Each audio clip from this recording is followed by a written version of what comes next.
Watch dogs ہیں. آپ آج ایک ایک چیز ریکارڈ کر رہے ہیں, ایک ایک چیز آپ کے سامنے ہے, ایک ایک چیز ڈاکومنٹڈ ہے. جس شخص نے 1,05,000 ووٹ لیا اور اس کے مد مقابل نے 51,000 ووٹ لیا, یعنی خالی فرق 53,000 کا ہے. یہ کہتے ہیں وہ اس کو ہم جتا دیتے ہیں اور آپ کو ہرا دیتے ہیں. صرف میرا نہیں, اسی طرح عامر مغل کا, اسی طرح علی بخاری کا, اور اسی طرح پاکستان کے تمام حلقوں کا. میں پوچھتا ہوں, اگر ہمارے ملک میں یہ آزادی ہم نے انگریزوں سے حاصل کی تھی اور آئین بنایا تھا, تو اپنے ملک کو اور اپنے لوگوں کو یہ اختیار دیا تھا کہ آپ کے پاس حق حکمرانی ہے. آپ جس کو اپنا نمائندہ منتخب کرنا چاہیں گے وہی آپ کا نمائندہ ہوگا.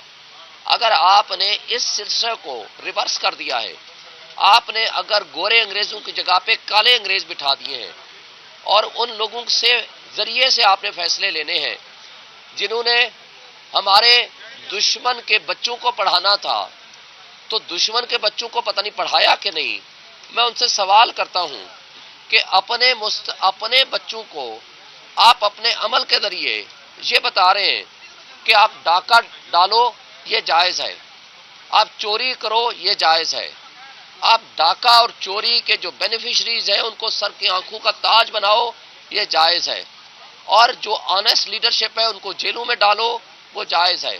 لوگوں کے حقوق جس کو لوگ کہیں کہ ہم اس کو ریجیکٹ کرتے ہیں, آپ کہیں وہی شخص تمہارا ہم بادشاہ بنائیں گے, نمائندہ بنائیں گے, تمہارا منتخب نمائندہ کہلایا جائے گا. تو میں سوال کرتا ہوں, ہم مقبوضہ کشمیر کے وزیر اعلیٰ کو کٹھ پتلی وزیر اعلیٰ کیوں کہتے ہیں؟ اس لیے کہتے ہیں کہ وہاں الیکشن کو چوری کیا جاتا ہے, ڈاکہ ڈالا جاتا ہے. اس لیے کہتے ہیں کہ وہاں نظام انصاف نہیں ہوتا. اس لیے کہتے ہیں وہاں رول آف لا نہیں ہوتا.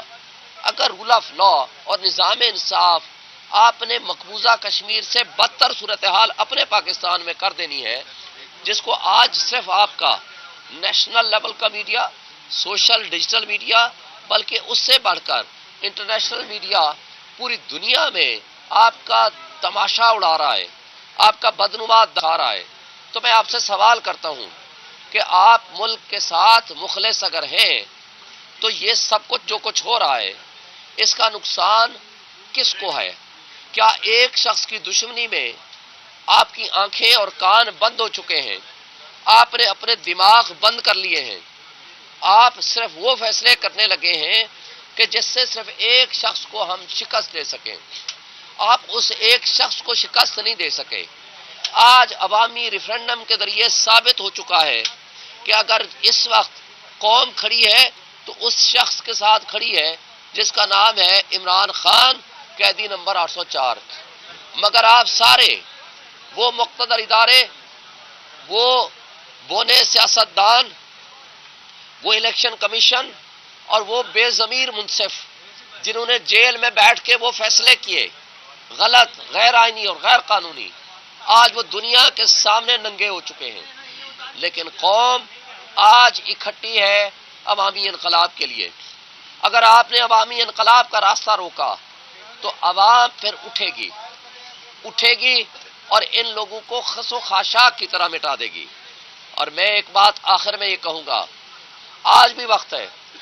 یہ پکے کے ڈاکو جن کو شرم و حیا ختم ہو گئی ہے, کیونکہ کچے کے ڈاکو میں آج بھی غیرت موجود ہے. وہ آدھا منہ چھپاتے ہیں یا پورا منہ چھپاتے ہیں, اور وہ ڈاکہ ڈال کے جنگلوں میں جا گھستے ہیں اور چھپتے ہیں. مگر پکے کے ڈاکو نے آج نیا وتیرہ اڈاپٹ کر لیا ہے. جو پہلے آدھا منہ چھپایا کرتے تھے انہوں نے وہ بھی چھپانا بند کر دیا, اور ڈاکو ڈکیتی کر کے کروڑوں لوگوں کے حقوق پہ ڈاکہ ڈال کے, لوگوں کے ووٹوں کو چرا کے اور اپنے آپ کو جعلی طریقے سے نمائندہ بنا کے آج بے شرمی اور بغیرتی کی آخری حدوں کو چھوتے ہوئے وہ دھمال ڈال رہے ہیں کہ ہم جیت چکے ہیں. میں ان کو کہتا ہوں غیرت سے تم لوگوں کو ڈوب مرنا چاہیے کہ ایک تو ڈاکہ سرعام ڈال رہے ہو جس کی پوری قوم گواہ ہے, پورا میڈیا گواہ ہے, پوری دنیا گواہ ہے. پھر اس ڈاکہ زنی پہ آپ شرمندہ ہونے کی بجائے اس بغیرتی کے ساتھ اس کو آپ ایکسیپٹ کرا رہے ہو کہ ہم بغیرت بھی ہیں، یعنی آپ یہ ثابت کرنا چاہتے ہیں ہم ڈاکہ بھی ڈالتے ہیں اور بغیرتی کی آخری حدوں کو بھی چھوئیں گے، یہ قابل افسوس ہے۔ اس سے ہماری قوم کو ایک سبق دیا ہے عمران خان نے کہ اپنے حق کے لیے ڈٹ جاؤ، حق بالآخر انشاءاللہ فتح یاب ہوگا۔ میں آخری بات، اس وقت بھی وقت ہے، جاؤ عمران خان سے معافی مانگ لو، وہ بہت بڑا لیڈر ہے، بہت بڑا آدمی ہے، وہ پاکستان کے ساتھ مخلص ہے، عوام آج اس کے ساتھ کھڑی ہے۔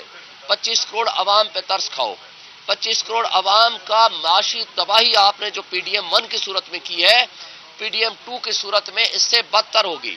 نہ تم حکومت چلا سکو گے، نہ تمہاری کریڈیبلٹی ہوگی، تم اتنے ڈسکریڈٹ ہو چکے ہو پوری